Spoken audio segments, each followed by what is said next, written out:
को प्रारंभ करेंगे। भारत माता की, भारत माता की। सम्मानित मंच एवं उपस्थित सभी गणमान्य समाज बंधुओं, आज प्रदेश जंगम समाज द्वारा नववर्ष स्नेह मिलन समारोह का जो आयोजन किया गया है, सर्वप्रथम इस आयोजन समिति को बहुत बहुत साधुवाद। आपने जंगम समाज की जागरूकता और एकता के लिए हम सब विभिन्न प्रदेशों से और जिलों से आमंत्रित किया। आप सब लोगों ने एक मंच पर और एक जाजम पे बिठा के सभी समाज बंधुओं को एकता का संदेश देने का जो प्रयास किया है, उसके लिए प्रदेश की जंगम समाज विकास समिति को हृदय के अंतःकरण से स्वागत, अभिनंदन। आप सब लोग वो समाज बंधु हैं जो समाज के हित में और समाज के उत्थान के लिए निरंतर चिंतन और अग्रसर प्रयास, उत्थान के क्षेत्र में किस प्रकार से हमारे समाज को आगे बढ़ाना है, इसकी चिंता करते हुए आप सब लोग यहाँ पर उपस्थित हुए हैं। हमें समाज के उत्थान के लिए क्या करना चाहिए और किससे हमारा समाज आगे बढ़े, इन क्षेत्रों के लिए विभिन्न क्षेत्रों से पधारे हुए सभी को बहुत बहुत साधुवाद। सर्वप्रथम तो मैं ये कहना चाहूंगा कि जंगम समाज के प्रतिनिधित्व में राजनीतिक क्षेत्र में भी देखा जाए तो नगण्य स्थिति हमारे समाज की है। आपको और हम सब लोगों को चिंता का विषय है कि हमारा समाज किस दिशा में है और किस जगह हम लोग आज बैठे हैं। केवल खाना पीना और इकट्ठा होना, यहाँ तक ही हम लोगों को सीमित नहीं होना है। हम लोगों को किस प्रकार से हमारे समाज का उत्थान हो और किस प्रकार से राजनीतिक क्षेत्र में, विभिन्न सरकारी नौकरियों में, शिक्षा के क्षेत्र में किस प्रकार से हमारे नवीन और नव उत्थान में नव बालक किस प्रकार से उन्नति करें, समाज किस दिशा में और किस तरीके से उन्नति की ओर अग्रसर हो, ये प्रयास हम लोगों को करने हैं। अभी वर्तमान में देखा जाए तो जंगम समाज शिक्षा के क्षेत्र के साथ साथ विभिन्न सरकारी नौकरियों में या अन्य किसी भी प्रकल्पों में काफी पिछड़ा हुआ समाज है। अभी आपको बताना चाहूंगा, मैं 26 तारीख को 26 दिसंबर को भारतीय मजदूर संघ के नेतृत्व में प्रदेश का एक बहुत बड़ी रैली का आयोजन जयपुर में किया गया था। लगभग उसमें कार्मिक विभाग एवं श्रमिक संगठनों के 383 श्रमिक संगठनों में उसमें प्रतिनिधित्व किया था अपनी जायज मांगों को लेकर के।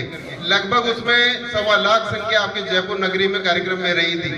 उस एकता का परिचय ये रहा कि तुरंत अविलंब माननीय मुख्यमंत्री महोदय ने हमारी मांगों के लिए अविलंब बुलाया एवं सरकार ने वार्ता की।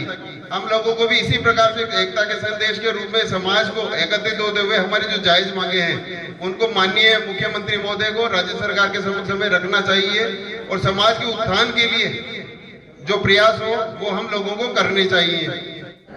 प्राय देखने में आ रहा है, बार बार विषय आ रहा था छात्रावास संबंधी।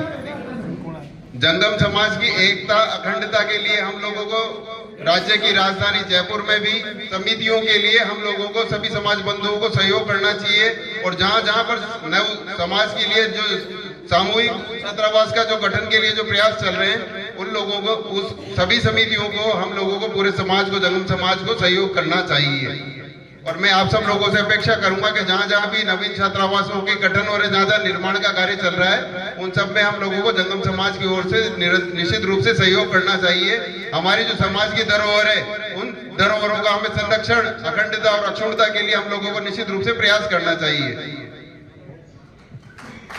धन्यवाद। आप सब लोगों से एक आशा और एक प्रयास और था, एक सुझाव था, उसके लिए आप सब लोग आशा करूंगा कि आप सब लोग मेरा सहयोग करेंगे। भारत सरकार द्वारा इदाते आयोग का गठन करते हुए एक डीएनटी आयोग में इदाते आयोग बनाया गया था। उस आयोग के जरिए जंगम समाज को डीएनटी के अंदर घुमंतु अर्धघुमंतु समाज के अंदर इदाते आयोग में हमारे परम श्रद्धेय प्रधानमंत्री नरेंद्र जी मोदी द्वारा जंगम समाज को इदाते आयोग में डीएनटी के अंदर लिया गया है। मैं आप सब समाज के समाज बंधुओं और इस प्रदेश कार्यकारिणी से एक आग्रह करना चाहूंगा, जो भारत सरकार के इदाते आयोग द्वारा माननीय मोदी जी के नेतृत्व में जो इदाते आयोग का गठन हुआ था जिसमें जंगम समाज को डीएनटी की श्रेणी में लिया गया है, उस डीएनटी की श्रेणी के लिए इदाते आयोग की जो रिपोर्ट है उसकी क्रियान्विति भारत सरकार से करवाई जाए। साथ ही राज्य के मुख्यमंत्री महोदय सम्माननीय भजन लाल जी शर्मा से मिलकर के हमारे जंगम समाज को राजनीतिक क्षेत्र में अहम योगदान के लिए हम लोगों को प्रयास करना चाहिए। बहुत ही पिछड़ा हुआ समाज है और इसको एकता की और अखंडता की बहुत आवश्यकता है। हम लोग राज्य सरकार से भी इस चीज के लिए आग्रह करना चाहेंगे कि जंगम समाज को निश्चित रूप से राजनीतिक क्षेत्र में भी अपना एक स्थान मिले और हमारा भी प्रतिनिधित्व जंगम समाज का राज्य सरकार में विभिन्न बोर्डों में गठन हो। आपको पता होगा बंधुओं, काफी दुख का विषय है कि सभी समाजों के बोर्डों का गठन किया गया।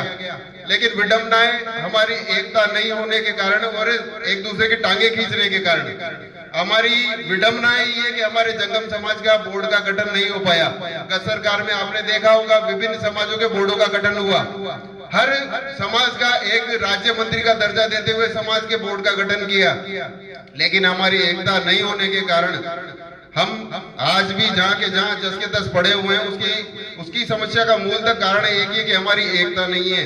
मैं राज्य सरकार से भी हम आप सभी के सहयोग से मांग करना चाहूंगा कि राज्य सरकार जंगम समाज के भी बोर्ड का गठन करे, हमारे समाज का भी राजनीतिक क्षेत्र में एक नेतृत्व हो, राजनीतिक क्षेत्र में जंगम समाज का प्रतिनिधित्व हो।